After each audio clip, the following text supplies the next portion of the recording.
This is the KTM 390 Adventure X and this is the KTM 390 Adventure, which for the sake of convenience we'll call the 390 Adventure S. It's also my bike. Now instead of looking at the X as an S with features missing, you should look at the X as the default option which does everything that most people would want it to do, and the S which for a price adds further equipment and features that not everybody will need.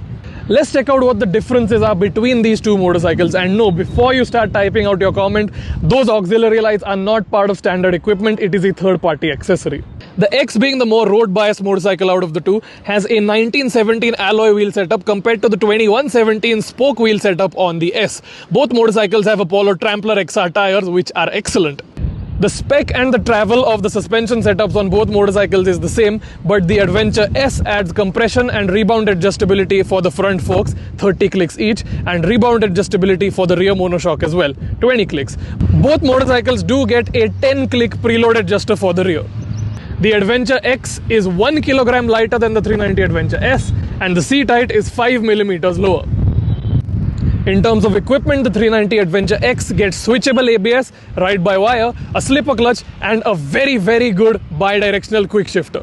The 390 Adventure S brings an onslaught of electronics in addition to what the X already gets.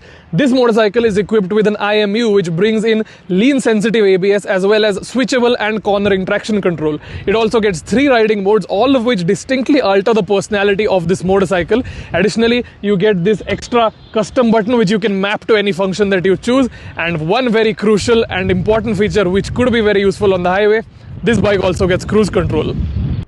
Personally, I think that the color and graphic execution on the 390 Adventure X is better than the 390 Adventure S. The 390 Adventure X will cater to all of your touring needs and also do a good amount of off-roading. But if you want more equipment, more safety, more ability to personalize the way your motorcycle feels, and just more touring and off-road ability in general, the 390 Adventure S is definitely worth a look.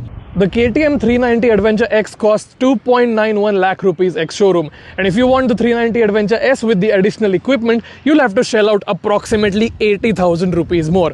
Which one of these motorcycles appeals to you more? Let us know in the comments.